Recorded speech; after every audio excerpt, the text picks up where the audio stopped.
Hey, boys and girls. Whoa, what happened there? Oh, he forgot to hit the present button.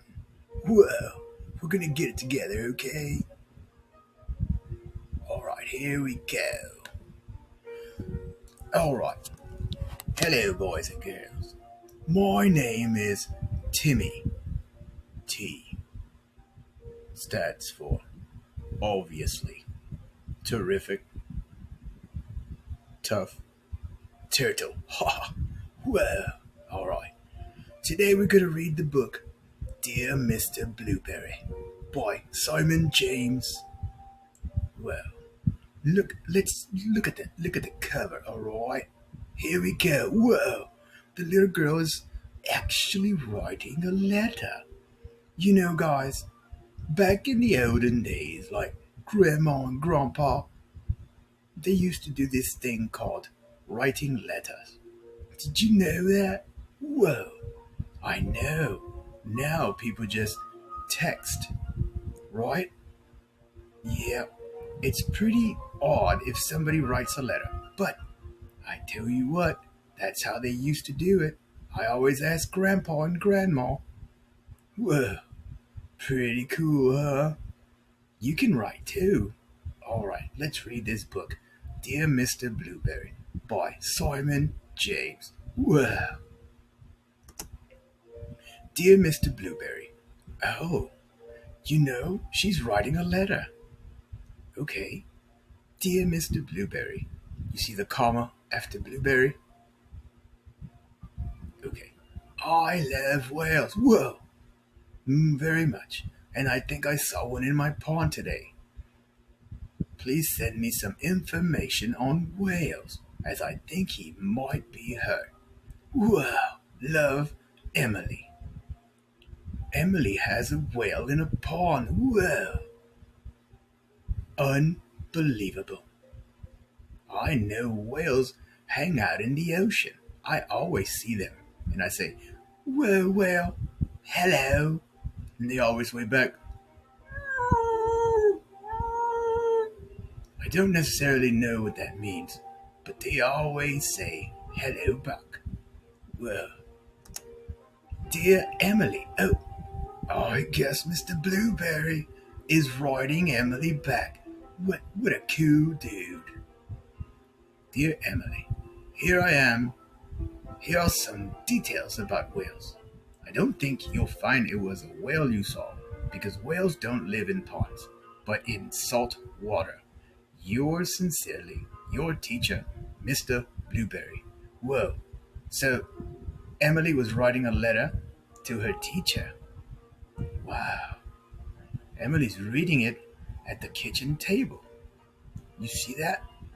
Well, and there's that gnarly little brother of hers throwing cereal on the floor. No, little brother, don't do that.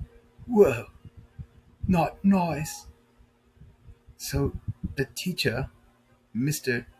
Blueberry, and Emily are writing letters. That's amazing. Good job, Emily. Good on you. Dear Mr. Blueberry, I am now putting salt into the pond every day before breakfast, and last night I saw my whale smile. I think he is feeling better. But do you think he might be lost? Love, Emily. Emily's putting salt in the pond, right? Because the teacher said whales live in salt water. Well, Emily, you're going to be spending a lot of money on salt, and that is a big whale. I like how they're writing letters to each other. Whoa. Dear Emily, please don't put any more salt in the pond. I am sure your parents won't be pleased. I'm afraid there can be a whale in your pond because whales don't get lost. They always know where they are in the oceans. Yours sincerely, Mr. Blueberry. Mr. Blueberry's right, boys and girls. Whales always hand they go together everywhere. In big I forgot the word they call it. Ah, I wish I knew Mr. Blueberry so I can ask him the word where whales travel together. Oh, Maybe they'll say in the story. Let's see. See, Emily's reading Mr. Blueberry's letter. How cool. Dear Mr. Blueberry, tonight I am very happy because I saw my whale jump up and spurt lots of water. He looked blue. Does this mean he might be a blue whale? Love, Emily. P.S. Can I can I feed with him? Oh, let me try to move. See if I missed a word down here. Give me a second. Okay, okay. What can I feed him? Well, I'm glad we worked around this. Let me move this back down.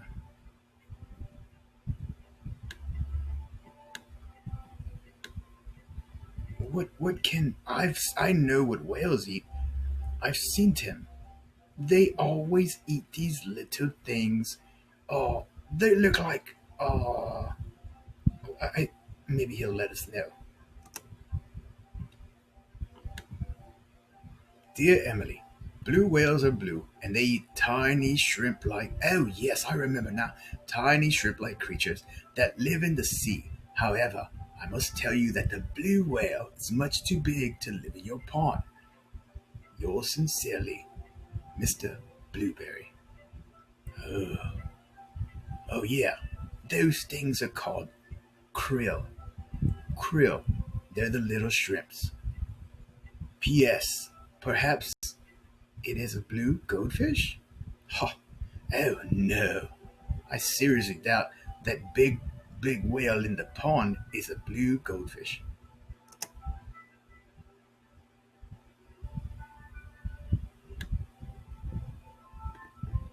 Move myself over here.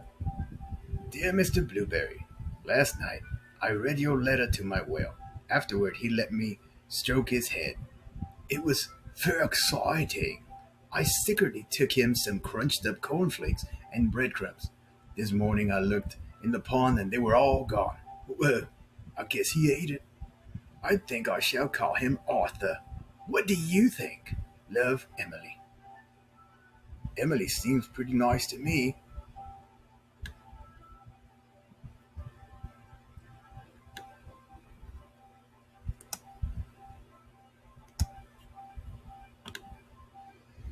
Dear Emily, I must point out to you quite forcibly now that in no way could a whale live in your pond.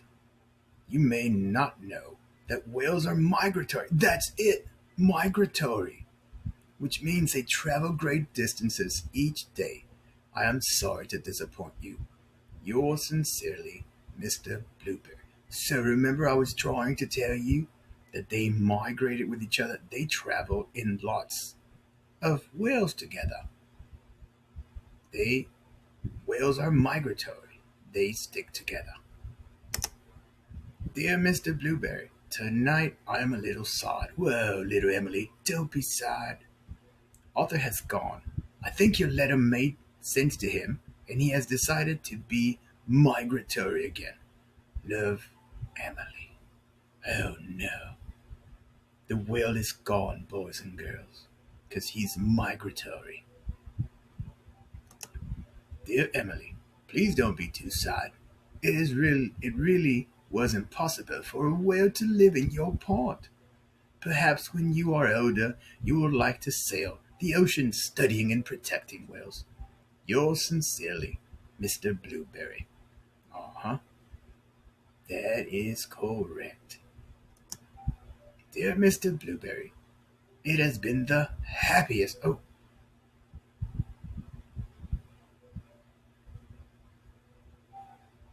I went to the beach and you'll never guess. But I saw Arthur. I called to him and he smiled. I knew it was Arthur because he let me stroke his head. I gave him some of my sandwich. Oh, I miss the ocean. I can't wait to finish this book so I can go back in the water. Yeah. And then we said goodbye. I shouted that I loved him very much, and I hope you don't mind. I said you loved him too. Love, Emily, and Arthur. Arthur the Blue Whale. Amazing story. The end. I hope you enjoyed the book. Well, I really did. Thank you, boys and girls. Till later.